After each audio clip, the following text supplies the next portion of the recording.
قرآن پاک میں بھی اللہ نے ارشاد فرمایا استعینوا بالصبر والصلاۃ، کہ اللہ کی مدد آتی ہے نماز کے ذریعے اور صبر کے ذریعے۔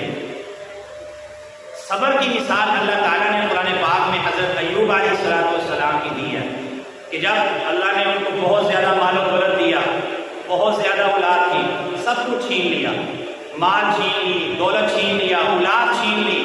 پھر اس کے بعد ان کو مختلف قسم کی بیماریوں میں اللہ نے مبتلا کر دیا۔ صرف روایات میں آتا ہے زبان اور دل محفوظ تھے، باقی پورے جسم میں ان کو بیماری لاحق تھی، سارے لوگ چھوڑ کے چلے گئے تھے، لیکن ایک ان کی وفادار بیوی تھی،